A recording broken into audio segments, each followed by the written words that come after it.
Ladies and gentlemen, welcome to possibly one of the final Bloomington Buddies episodes. The semester is winding down. I don't really want you to get real upset, but I'm trying to find someone to do the show with next year. My friend is I'm pretty sure he's transferring here. Oh, really? From Ball State? I'm pretty sure. Oh, from Ball State. Okay. I hope he does, because he would be just a great person to be a co-host with. I mean, even if he doesn't, you could probably call in. You know, you can find a time where you're both free and then just call in. Yeah, we could do that. That's something else you could do. Could do that. If you wanted to. Anyway, there are two things we're going to talk about today. Men's and women's Final Four and baseball. We could start with baseball. Our baseball club, shout out Basque Baseball and Sabermetrics Club at IU. If you go to IU and you are a baseball fan, you should definitely come. Yes, sir. We love just talking about baseball.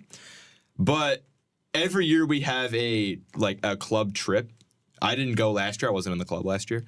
But last year they went to a Reds game, and this year is Cardinals Marlins tomorrow. We're going to St. Louis. Oh, wow. Okay. For the game. So that's going to be a pretty fun movie. We can watch the 4-4 Cardinals play the 0-8 Miami Marlins. Are you coming back into town after the game? I should be, yeah.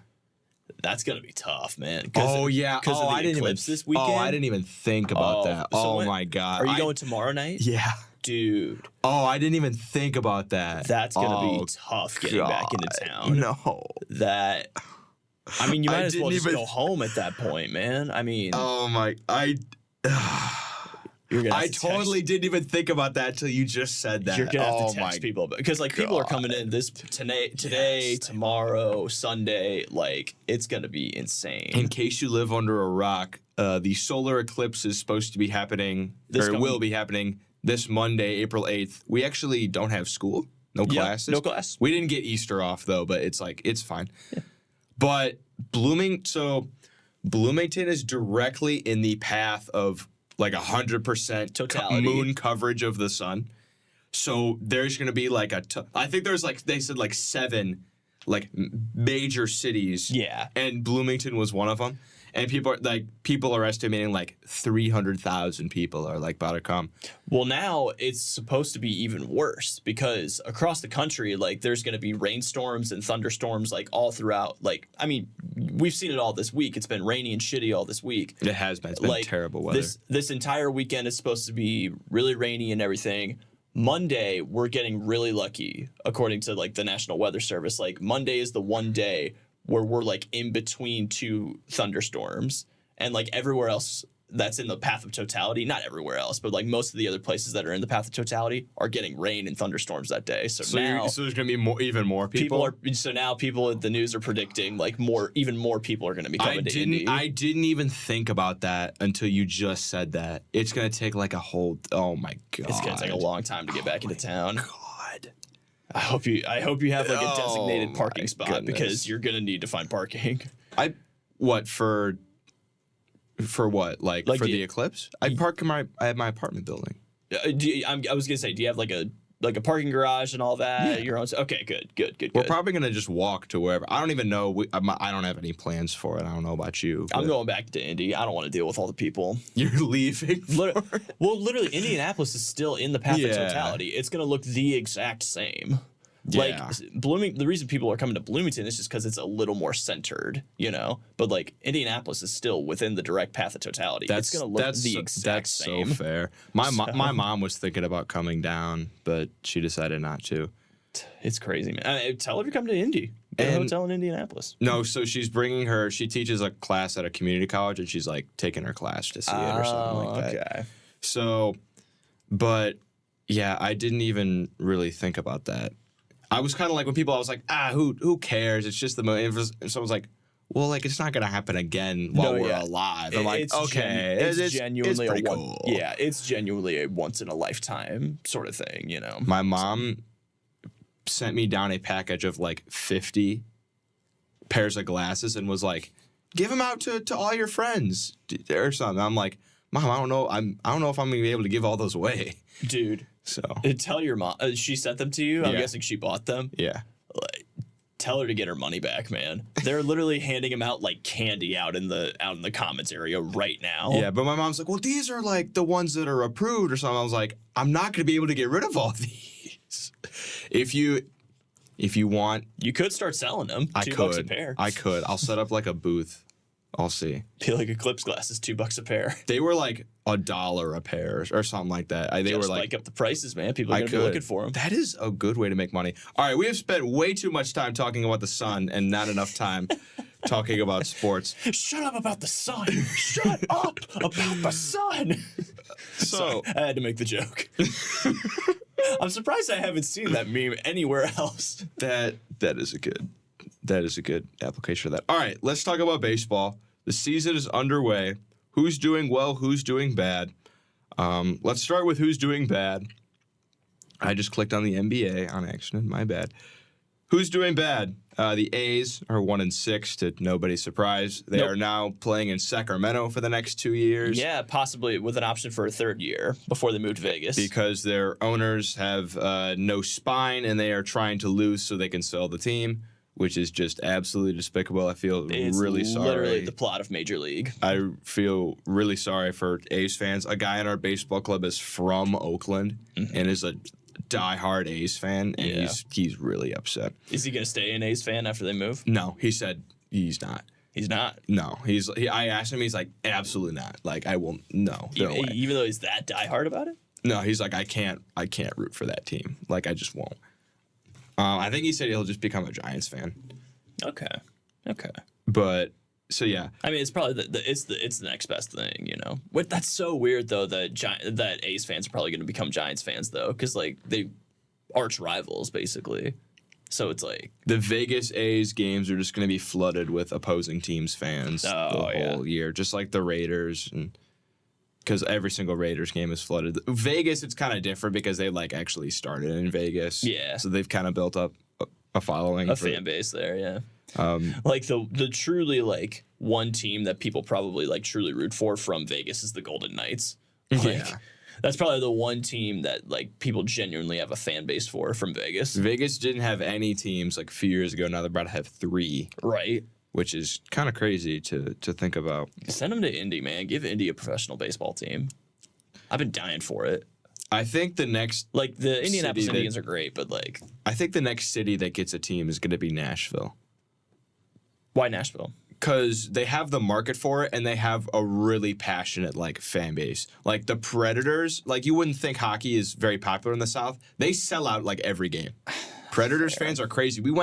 I went to Nashville while there was like a regular season games going on, and they have like a watch party outside. Really? For like a Saturday regular season game. That's crazy. So I think Nashville definitely is going to be. They get a team. Fair enough. They already have Vandy baseball down there. It's not like they that's don't. Fair. They don't. That's fair. Like baseball. So I think they will be the next. They will be teaming at one. A lot of people are thinking that the Sox are going to move there. The Sox. The White Sox are terrible. Yeah. They somehow beat the Braves 3-2, and that's the only game that they've won so far this year. Kind of crazy. They're just bad. I mean, I saw a thing that said they were the first team. They were the first team since 1964 or something to not get a walk, an extra base hit, or a run on opening day or something like that. They did not get to second base. Seriously? And the only other time it happened was when the pitcher on the mound was Bob Gibson. And the pitcher on the mound for the Tigers was Tariq Skubal. So Tariq Skubal a good pitcher, but he's not Bob Gibson. Nah. It's been a rough thing for White Sox. I do want to talk about what happened in the Mets-Brewers series. There was a lot of drama with that. Yeah, a little bit. Rhys Hoskins slid into second base and hit Jeff McNeil a little bit, and then trying to break up the double play. Yeah, and then Jeff McNeil throws just a fit on the field. He starts screaming and swearing and crying, and Rhys Hoskins is like, "I slid into the bag. What are you on about?" That's the thing. Is like he slid into the bag. It didn't even look like he was trying to like take McNeil out or anything like that. He was still on the base. If he like like, I don't know if you see the clips of guys in the 70s where they just lower a shoulder. Oh my God. And run through literally the like, base. It's just like a fucking linebacker, you know? But like, yeah, this situation is just so weird because he slides in and it looks just like a regular slide into second base. And like, even if he was like doing something with malice, like he's just trying to break up the double play. That's it. And you know? I texted a bunch of Mets fans who are like, his cleats are up. He's dirty play. That's an MCL if that's any farther. And I was like, dude, you got to grow up, man. Like, come on. I don't know about that. And far worse has been there was a clip that surfaced of Jeff McNeil sliding like a full 3 body lengths to the side of a bag to break up a double play. I don't know. The Mets have been playing incredibly bad baseball.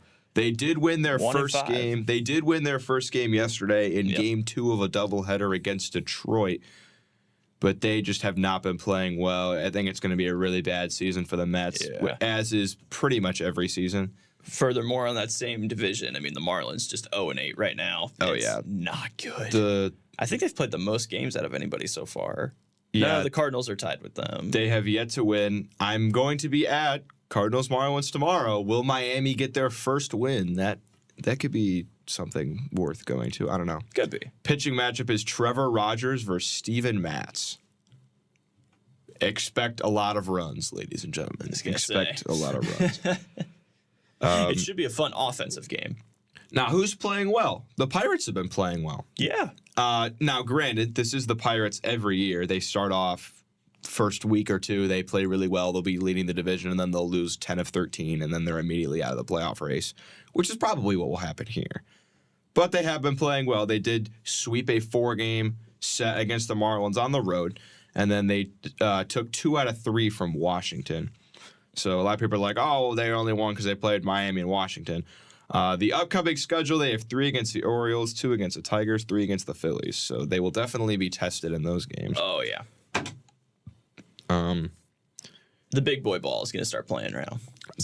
Dodgers are 7-2. Yep.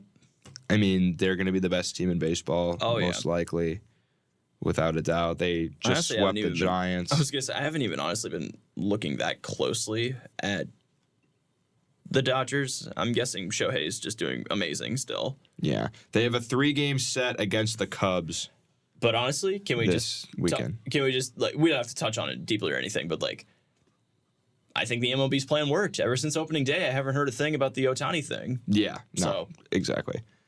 Do you want to talk about the Yankees? Because they are playing well. I mean, I'll always talk about them. Clearly.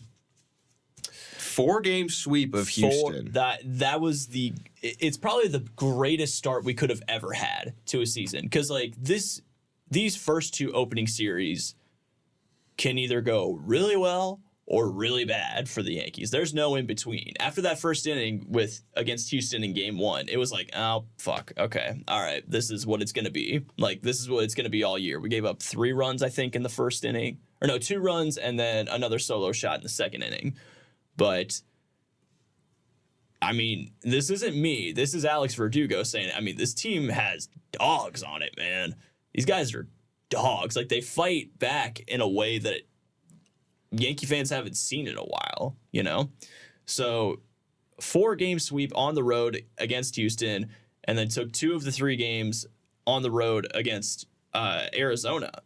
So 2 really good teams, an incredible start to the season, probably the best we could have ever possibly imagined. Today's opening day at home. They play in about an hour. Playing off first series against the Blue Jays and everything today. So, I mean, honestly, I'm feeling really good as a fan right now. I don't know if they did this last year, but one thing I like that the MLB did last year is that every single team played every single team at least once. Yeah. Why that wasn't a thing beforehand, I have no idea. I don't know either. You're playing 160 games, at least play all the teams in the league. Like, at least 1 game or something. I don't know why. They have to be doing that this year again, too. Yeah, they have to. So, like, I would love if they kept doing that. Because then you get at least a little bit of a taste of everyone, you know? I want to see when the Cubs are playing the Yankees. Because we should low-key go. Yeah, we should, That'd be cool. That would. If it's in Chicago, that'd be so much easier. Oh my goodness, they don't play September 6th through September 8th. I'd have to make the trip up to Chicago then. You're going to be in Atlanta by then. Oh, I didn't even realize that. Do the Cubbies play Atlanta? Oh, maybe. They definitely do. They're in the NL. I could come to Atlanta. We'll see. I was going to say, either way, it's going to be tough for one of us to get to one side or the other. We'll see. We'll figure it out. We definitely should do that, though. Let's do it, man. Yeah, it's the first week of the season. Don't take stuff with a grain of salt. First week of the season, yeah. I mean, you can't get... Although, if you want to think about it this way, 10 games is like 1 week of an NFL season. It's fair. That's fair.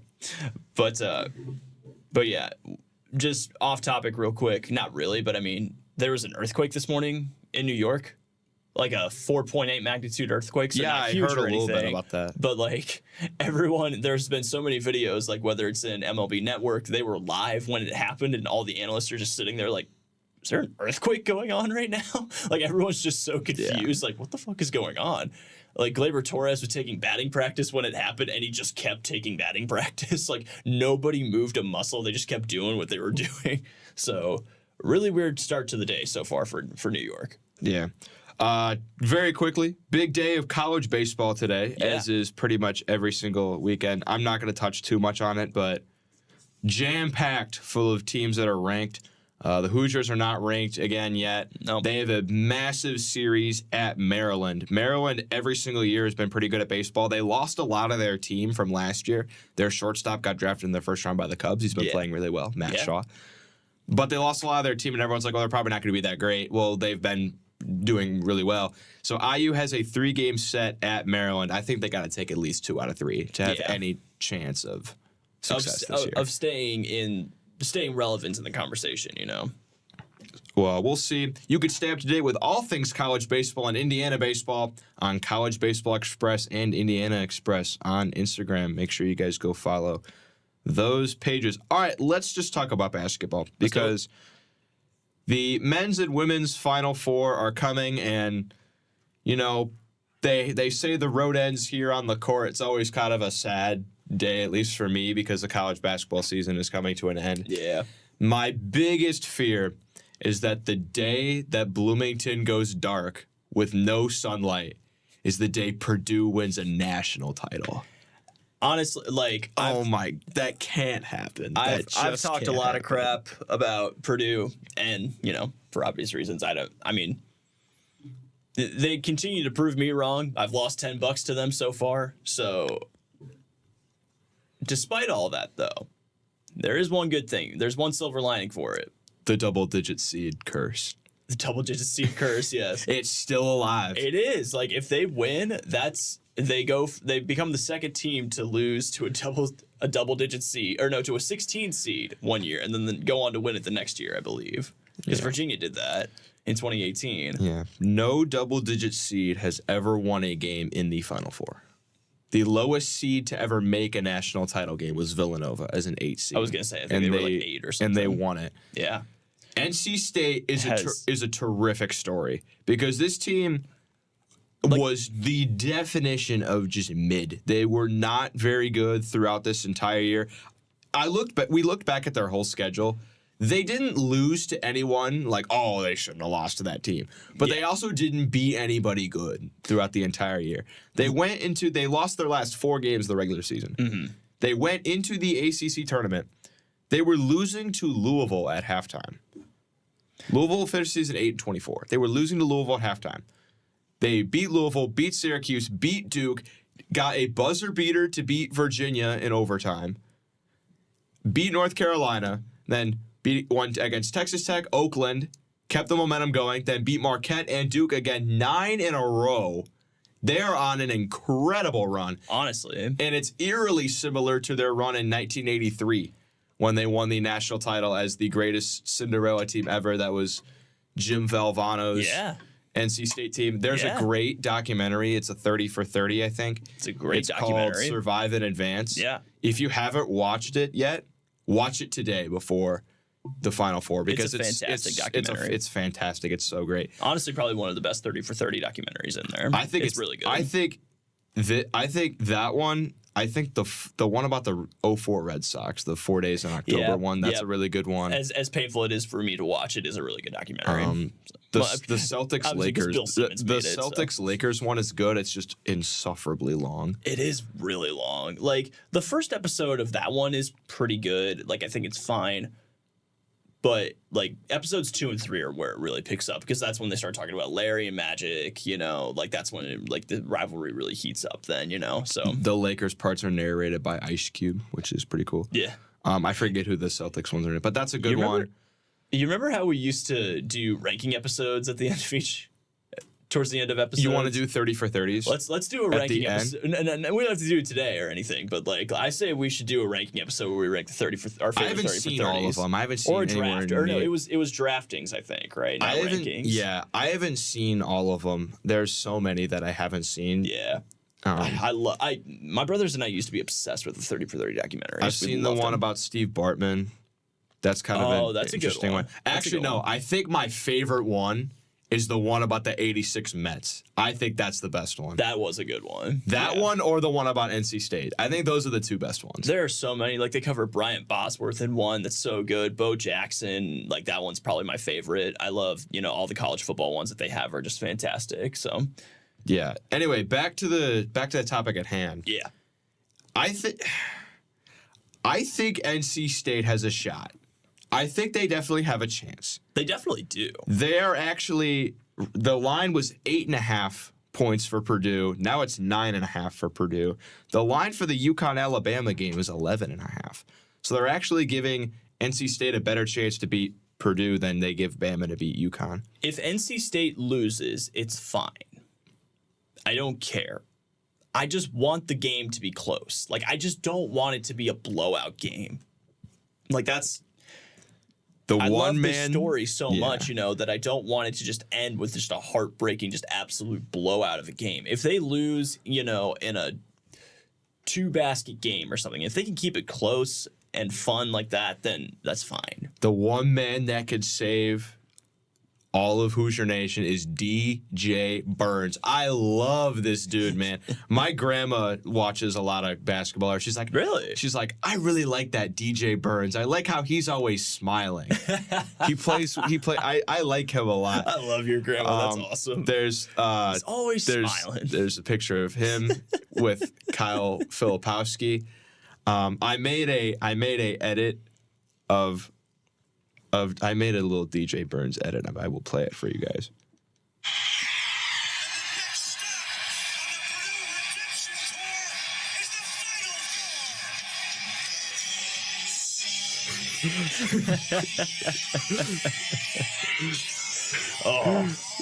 I thought that was a good one. That's good. Now, the big question at hand.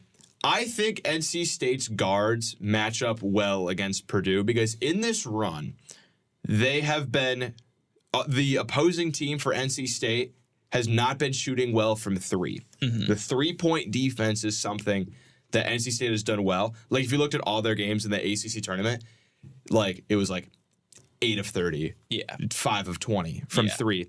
Marquette, I think, shot like 4 of 24 or something. Now, you can attribute some of that to NC State's 3-point defense. You can attribute some of that to off shooting night. Mm-hmm. Got a little lucky. Mm-hmm. But that's something I think NC State does well. The big matchup is going to be DJ Burns against Zach Edey. Yeah. That's going to be must-see television. It is. It's going to be a really, really good game. I mean, that's ultimately what the game comes down to is if Burns can handle Edey, if he can box him up down low. The thing that concerns me, though, with DJ Burns is the height. He's just not as tall. He's 6'9", Edey's 7'4". Yeah. A solid, what is that? 7 inches? 7 inches on him? The thing is, TJD was also 6'9", though. Yeah. So, I mean, it's not impossible or anything like that, It's just, it's going to be so tough for him to stop Edey. If he can limit him, if he can just stop the bleeding a little bit, that's huge. Because like you said, I think the guard... TJD are also very different type of players. DJ Burns, he's a big boy. You're not just going to back him down. No. It's just Edey's got the reach and the hook shot is in his bag. And I agree with you. I think the guard play is just as good to go up against Purdue. So, I mean, like I said, if even he can just stop the bleeding a little bit and just force him to, like, kick the ball out a little bit, that's huge. That's huge. So, now I will say, the one silver lining in all of this is that as much as I don't want to see Purdue win, it would be really cool to have an Indiana team win it all, you know. But two... No, it wouldn't. Come on. No, it wouldn't. But two, I would get the chance to go up and party with all the Purdue kids, though. So, my fiance goes to Purdue, so I would get a chance to just go up and party with all of them and pretend like I was one of them the whole entire year. You would really do that? Oh, Jesus. I have so many friends. My friends like, I wouldn't really care if Purdue wins. I was like, you're from New Jersey. You don't have any friends that go to Purdue. They're going to be insufferable. They're going to be insufferable. Oh, it's going to be terrible. It's going to be terrible. I'm telling you, the day the sun goes down in Bloomington is the day Purdue wins a national title. Gee, I'm telling you, it's okay. You think they can overcome UConn? No. You don't think Purdue can overcome UConn? No. I don't think so. I want to say no. I don't think anyone in the country can beat UConn. I want to say no as well. But Purdue just keeps proving me wrong. Because Donovan Clingan and Zach Edey are the same type of player. Mm-hmm. Neither one of those two is going to get an overwhelming advantage to take over the game. Fair. Purdue's guards aren't good enough to. Not that they're bad. UConn's. This isn't me trying to rag on Purdue. UConn's just so much better. Mm-hmm. And I will say, the best game for a national championship is Purdue versus UConn. Like, that's just out of all these scenarios. I think NC State is the best. I think NC State UConn could be a really good story too. Well, because it's a good story. I'm talking about the game overall. Yeah, sure. What's most likely to be the best game? Obviously, it's going to be Purdue UConn. But one thing I think that this is kind of getting into a little like, are you serious? Get a life territory. But they're playing in a football stadium, and sometimes people say that your depth reception for your shots is off when you play in a football stadium, so teams aren't going to be able to shoot the lights out from three. That's just something that people say. I don't know how much validity there is to that. I mean, I don't know if I 100% agree with that because, I mean, the amount of great games that we've seen play at Lucas Oil Stadium is like, okay. We'll see. No one's giving Bama a shot at all. No, not really. And they really don't have a shot, in my opinion. Because I thought you were going to pull the rug out and be like, no, they can I don't win. think they do. They're the first team, I think, ever to make the Final Four over 100th in defensive efficiency. I had them getting upset in the first round for that exact reason. Yeah, I think their defense is terrible, but they've somehow found a way to just have their offense be so good. They just run at such a high tempo and high efficiency on offense. But UConn plays at that exact same clip. Like, that's what they're used to, you know. Except UConn is ranked. Is gonna have to step up. UConn is ranked 10th in defense. Alabama is ranked over 100th. Yeah, I think UConn will drop at least 85. And that's what at bare minimum UConn's dropping 85. And I'm with you on that. That's why I think I picked them to be upset too. So in the first round. So I mean, we'll see. My score predictions. I'm gonna go UConn wins 97-80. That's kind of that seems like a lot. I just don't think Bama is gonna be able to compete. I just don't think they are. I'm going UConn 88-72. Okay, so going a little lower. I really don't know who's winning NC State Purdue. Like all the stats in prior history is saying to take Purdue. Yeah. But NC State has just been so good. They've been on just such an incredible run to where I don't know if Purdue's going to be able to beat them just because that's what people have said about every other team that's played NC State. Yeah. So pick them. Do it, you coward. I can't though because they've had a week off. That's part of the reason is like they've had a week off. You think they're going to cool down? I think they will. You think they needed to like play consistently to just stay on a hot streak? I think they will, and I think Edey is all around a better player than DJ Burns. I think they win, but it's close. I think we're talking like 68-65 range. I'm going Purdue is also winning. I'll go 75-7. It's going to be a really good game though. I'll go 75-68. Yeah, 75-68. And then in the national title, I think Purdue beats UConn 80-70. You think? Well, so you were just talking about how you think UConn's going to win, though. I think UConn wins 80-70 in the national title. Oh, you said Purdue. Did I? Yeah, you said Purdue. I meant UConn. UConn wins 80-70 in the national title. They're so good. They're no one's better than them. I'm going UConn as well for the national title. I'll keep it close. I'll go 74-70. 74-70. I think if NC State plays UConn in the national title, it's just like 83 when they played Houston with Hakeem Olajuwon and all. It's going to be the exact same story. It's going to be the same thing. History could repeat itself. I want to see Purdue lose so badly, but I'd survive in advance part 2. I don't know. We'll see. I'll give you a fun little tidbit before we talk about the women's tournament. I also have a college basketball club that I helped found with my friend called College Hoops Breakdown at IU.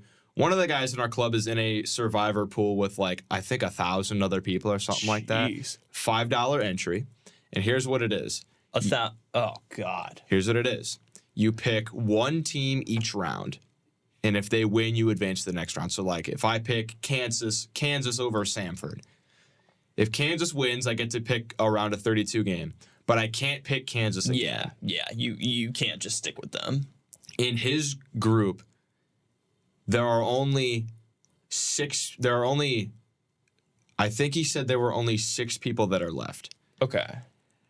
Now, 4 of them haven't picked UConn, and him and another group haven't picked Alabama.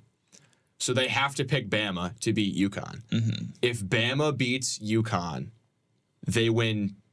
Him and his buddy did it. They win $10,000. They get $5,000 each. If Bama wins. What? Yeah. $10,000? They win $5,000 each. Now, no one believes that Bama. They don't believe Bama's going to win. They have to pick them because that's the only team that they have left. Yeah. But so what happens then if they come down to the championship? Then they don't get to pick a game in the championship. I think they would be the last team alive, so they would just win. They would be the last team alive? I don't know all the logistics, but I think he said if Bama wins, they win like the whole pool. Jesus. Okay. Or something like that. Right. But here's the thing. They must be the last team. So here's the thing. So they don't think that Bama's going to win. So they're trying to hedge the bet to where, but the money line for UConn is so bad. They said that in order to guarantee a profit, they would have to bet $7,000 on UConn. Jesus. To where if they bet $7,000 on UConn, they're guaranteed profit either way. Either they lose $7,000 but they win the 10, or they win the 7 with the money line, or because the odds are worse, or whatever. They win the 7 with the money line and they lose out on the big one. So that's what they're gonna do. That they're guaranteed like at least $1,000. They're gonna put down $7,000 on this game. Yeah, well, because it's guaranteed profit, no matter how it goes. What does your friend do? No, it was a $5 little entry just for fun, but they've made it this far to where they're guaranteed money. Have they been winning money as they go? No, their entries have just kept winning. They're like the only people left that haven't picked Bama. Everyone else hasn't picked UConn. Is he a college kid? Yeah. You mean to tell me a random college kid is able to just put up $7,000 on a random gimme bet? No, but I don't think you understand. The entry was $5. Yes. And they've made it this far to where if Bama wins, they get $10,000. So what they're going to do is if they bet on both teams, they're guaranteed a profit either way. So they're taking their winnings from the $10,000 and putting 7 of it on UConn. No, they haven't won it yet, but they're guaranteed profit either way. Okay. So if they bet so if they bet $7,000 on UConn, and UConn wins, they win like 5 or whatever. Are they putting $7,000 of their own money in? I don't know That's my main question. I don't know how they're getting the money. I think they said they talked to like their dads about it or something. Exactly. That's my question. Like, okay. They're putting $7,000 of their own money into this game. I think they talked to their dads about it. But here's the thing: for the people that are still confused, if they put $7,000 on UConn and UConn wins, they win like $4,000 because of the money line. The money line's like minus 800. It's not very good odds. That's why they would have to put so much on it. Yeah. But if Bama wins, they get the big $10,000, but they lose out on the 7, so they still make $3,000 in profit. Does that make sense? No, yeah, it makes sense. It just doesn't. it just befuddles me a little bit that they're willing to sacrifice $10,000 in order to maybe make, like 3 or. But Bama's not gonna. They're not gonna win. You can't just let that ride. But you're willing to put down $7,000 when it's guaranteed profit. Yeah. I'd rather guarantee myself like $1,000 or $2 than risk 10 grand or nothing but when on you already Bama. put in $5, it's like, okay, whatever, I would get the money any way possible. All right, man. I'm probably the idiot in this, but I don't know, but it's just because the money line is so bad to where they would have to put that much. The money line is minus 800 for UConn. So I don't know. I'm not going to get into the math, but they are guaranteed money if they put $7,000 on UConn. All right. So more power to them. That was my big question. My question wasn't the logistics of it. It's how are they getting $7,000 exactly. to put that wasn't UConn? that wasn't my question was about the logistics. It was just more about how the fuck are 2 college kids getting $7,000 just on a whim to put down on a bet, Because if I had $7,000 right now, I would not be just throwing it all away. I would be just they've done the math and they've talked to their dads about it and stuff to where the money is gonna come in. So Jesus. I kind of want to do a survivor pool now because you want to get in on it. No, because they were talking, they're over half the people were gone round 1. Because you don't want to pick a team that's going to win it all to win round 1. If I pick UConn to beat Stetson, I can't pick them again. Yeah. So I think they said that they picked UConn in this most recent round against Illinois. That's so tough though, because it's just obviously you want that number 1 pick to keep going, but then you put yourself in these kinds of situations where it's all right, is Alabama gonna beat UConn? I don't think so. Now I have to put $7,000 down in order to possibly and make also a profit. I'm sure there are people that picked UConn, but they could have already used NC State, Purdue, and Bama. Yeah. To where if that's the case, then you're done. You can't keep playing. But they're the only people that have. He's already picked NC State and Purdue. Yeah, they're one of 5 people that have a pick left. Jeez. Or something. And other people have UConn. They're the only ones that have Bama. To where if Bama wins, they win the whole thing. Okay. Yeah. So I don't know. I could be telling this completely wrong. I'm trying to tell it the best way. No, it makes sense. It makes sense. Yeah, like I said, that the logistics of it wasn't my question. It was just more how the fuck are they getting $7,000? Yeah, I don't know. They're gonna figure it out though. Because you make it sound so easy, and I was like, what? It's just because the money line is doing them no favors. No. Minus 800 is crazy. You can go to the game for as low as $283 though. So that's honestly kind of crazy. Only $283. Yeah, and then I don't know how much the national title is. My friend who lives in Arizona is going to the national title. Oh, really? So that's gonna be fun. We could talk about the women's tournament because the women's Final Four is also coming. UConn and NC State also in the tournament for the women's team the women's tournament. They are. What are tickets are actually more expensive for the women's games? Yeah. Well, part of that's because there's significantly less seats. They play in an actual basketball arena as but they've got so many. They've got so many players though now that are national brands. People know them. Now, they do.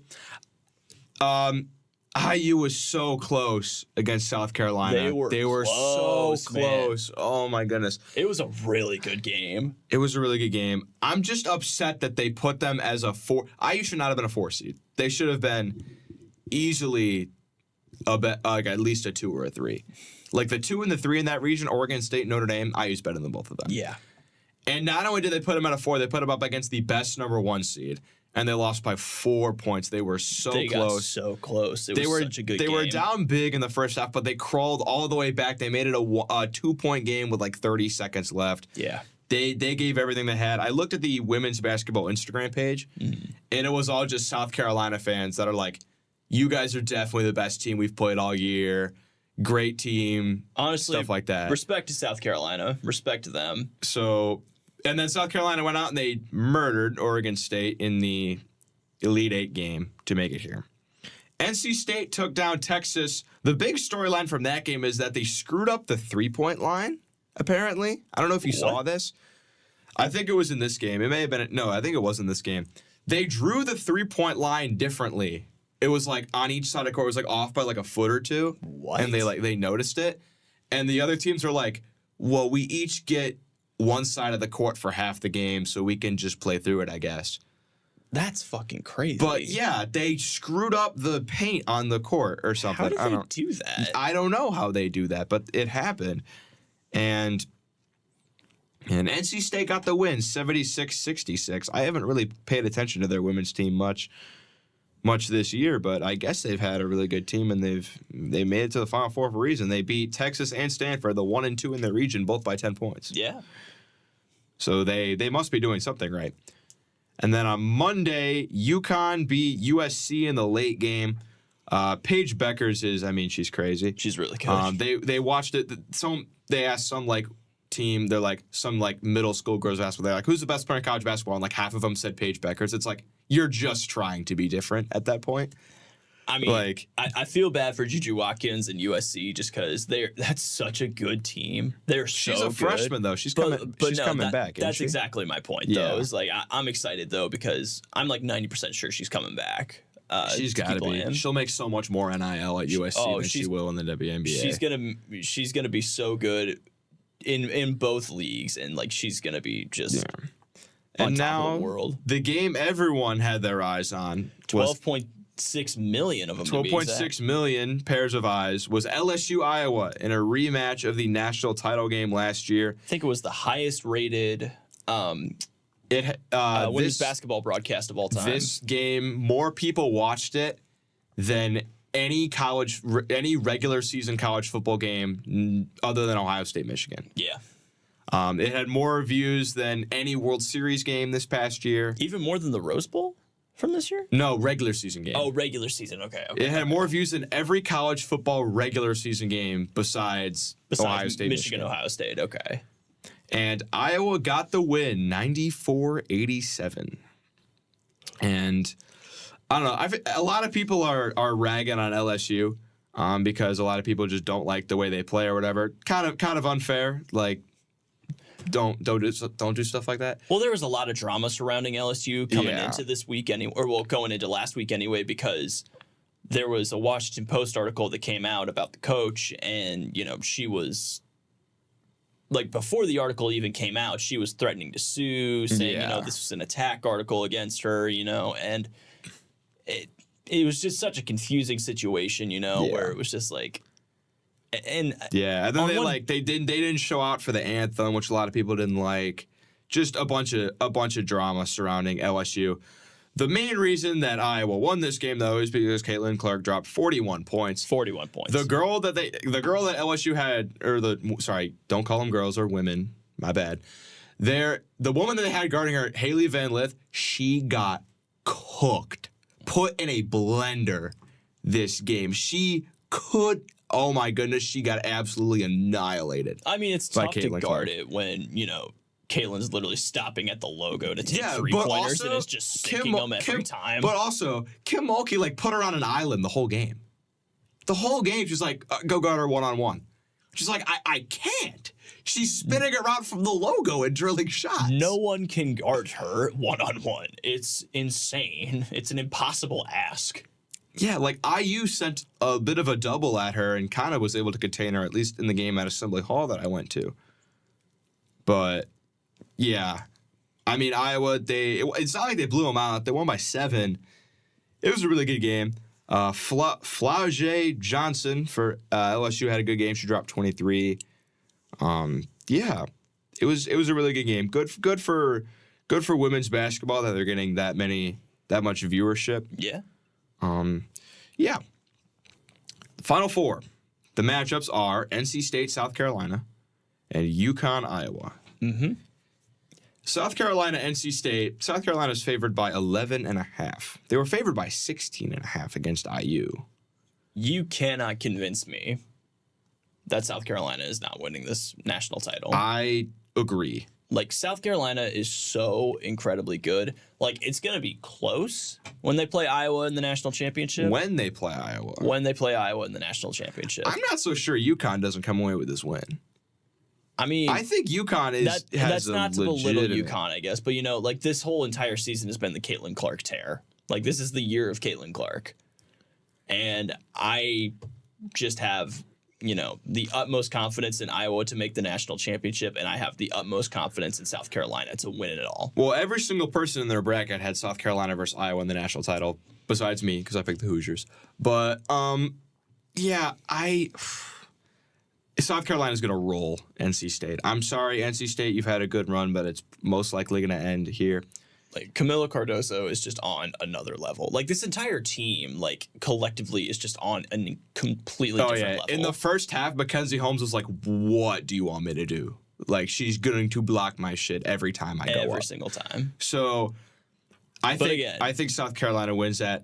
UConn, Iowa, I think, is going to be a fight to the very end.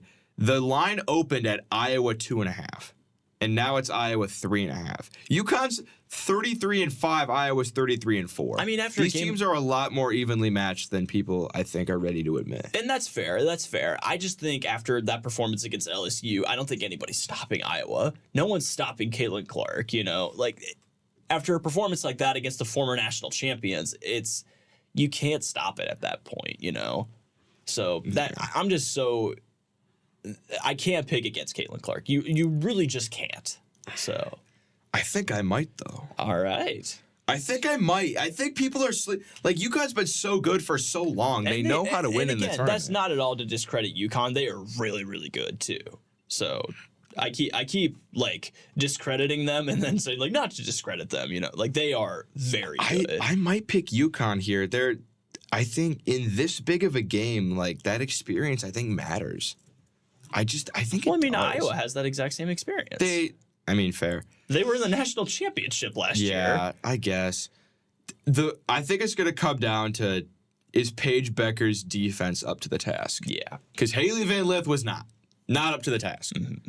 Paige Becker's it has to be up for the task. You have to shut her down. You have to shut Caitlin Clark down. I mean, not Paige Becker's. Not necessarily shut her down. Just like limit her. Don't let her take over the game. That's what IU did. Yeah. I mean, in the end, Caitlin Clark still finished with, like, 23 points in that game? She wasn't if anybody else walks away from that game, that's like, I had a great night tonight. Sarah Scalia dropped, I think, 26. She was the leading scorer, and it was, like, her career day. Yeah. She also won the three-point contest, by the way. So shout out Sarah Scalia. We love you. Please come back if you can. I don't think she can, but you do it anyway. Man, I'm sad that her and Mackenzie Holmes are going to leave. I'm We've upset about that. We've had a stacked roster the past 2 years, man. We've had great women's teams. They'll be good next year still, but they're not going to be as good as they were these last 2 years. After losing Grace Berger and Mackenzie Holmes. Last year was their year to win the national title, and they blew it. I'm sorry. It was tough, man. I stand by this. If they start Sarah Scalia over Chloe Moore McNeil, they win a national title. I stand by that. They win a national title if they start Sarah Scalia last year. Last year was just such a heartbreaker, man. I remember watching that game, and it was just like, it was tough. All right. It was so tough. Let's make picks. I think South Carolina wins 80-65. South Carolina. Against NC State. Yeah. South Carolina, 92-73. All right. And then in this women, oof. You know what? 92-75. UConn and Iowa. I really want to take UConn because they. I don't know. I really want to take them. The reason I'm thinking of taking UConn too is, yes, Caitlin Clark's going to be the best player on the court. Who's going to be the second, third, fourth, fifth best player on the court? She doesn't need it, man. She doesn't need it. At this high of a level, though, you might. Like I said, it's going to be the year of Caitlin Clark. I think UConn's also on the same level of talent as, like, LSU, though. And they did just beat LSU. And it's in Cleveland, which is in the Midwest, kind of. All right. Well, I mean, Iowa to Cleveland is still a trek, so. I'm going to go with Iowa. It's honestly probably. I'm going to go with Iowa 87-86. Caitlin Clark hits a three-pointer at the buzzer to win. Iowa, I'm going with 90-82. All right. And then in the national title, South Carolina's going to win. South Carolina. And I think they win by at least 10. South Carolina, I'm going with final score. It's going to be a high-scoring game. I'm going to go 96 to... I'll go 96-93. I think South Carolina wins and they win big. Just because the whole year, they've been thinking about that game they lost to Iowa in the Final Four. Oh, yeah. When they get to that game, they're not losing. They're not. It's not going to happen. It's going to be it's going to be the Iowa LSU game. It's going to be the exact same thing, you know? That South Carolina Iowa game might have more viewers than the men's national title, which is saying a lot. I mean, unless it's UConn Purdue. Even if it's UConn Purdue. You think that it might have more. It might have more. I hope, honestly. Best player women's basketball history against the best team evil in women's empire. basketball history. No. I don't want to say evil empire. Let's be honest here. If anybody's the evil empire, it would be Caitlin Clark and the Iowa Hawkeyes. No, everyone loves Caitlin Clark. But also, a lot of people hate Caitlin Clark. More people want to see Caitlin Clark win than want to see her lose. I genuinely would love to see Caitlin Clark win it because that's just the perfect storybook ending then to her career, you know? I think before she goes on to the WNBA. But South Carolina is good. I really think South Carolina, like, they're just so much better as a team overall. Especially with that revenge factor from last year, as if they needed something more. Exactly. That's going to be it. That'd be so cool, though. Because, like, either way, no matter who wins, it's cool because it's a Cinderella storybook ending for Caitlin Clark. But if South Carolina wins, that's an undefeated season. You know what I think? Cool. You know what I think the NCAA should consider doing in future years? What? Hold the men's and women's Final Four in the same venue. Have it both in the football stadium. Really? I think that'd be a really good idea. That could be cool. Have it all there. Have on Saturday. Have both the women's games, both the men's games, four games, and then actually what you could do, have the two women's games Friday, two men's games Saturday, women's championship Sunday, and men's championship Monday. Have it all in the same area. Indianapolis. We're a basketball city, man. Make it Indianapolis. I think that'd be such a good idea. That would be really cool, actually. I do like that idea. I think they should do that. That would be, because the timeline is the same. The men's and women's tournament goes on at the same time. I think that'd be a really good idea. I like that. Just get so many more eyes on both. I like it. Sports at the same time. Yeah. I think that'd be... Now, it could drive up, like, ticket price, because you would have 8 fan bases that would want to get tickets. As opposed to... But then also, like, if you... I don't know. I think it would be a good idea, though. That's cool. I like that. Do you have any closing arguments? I think I'm past my time. I don't think so, man. I mean, fun weekend up ahead. Don't look at the sun without glasses. Yeah, don't do that. Don't burn your retinas out. Like, you have to have the special sunglasses, special eclipse glasses. Wear those, not just regular sunglasses. So, yeah. If you're blind, you can only listen to Bloomington Buddies, and you wouldn't get to see my beautiful face. So, stay safe out there, especially in Bloomington. I mean, there's going to be so many people here, so stay safe, lock your doors. And yeah, have fun watching basketball all weekend. I don't want to drive back now. I just realized how bad that's gonna be. You need to text your buddies, man. You need to text your club and like, listen, are we sure we want to go to this game? We already bought the tickets. We're going. Okay, well, you can sell them still. I don't. But like, I think it's too late for that. I mean, it literally just. I would just say, cut your losses, sell the tickets, go another weekend, man. That's gonna be such a hellish drive back into town. Because you're driving back Saturday, right? Yeah. Hold on. My buddy that I'm driving with just texted me. He just said, what's the plan for tomorrow? Oh, dude, text him right now. Being like, hey, kind of forgot. There's sort of an eclipse coming up. And there's going to be a lot of people coming into town. So, especially because I-69 is like the worst highway to go on because it's always we're not going to be taking 69. We're coming from That's true. Yeah, you'd be coming in from. But regardless, there's going to be so many people coming into town. We don't have to worry about this right now. Thanks for listening. Bye, guys.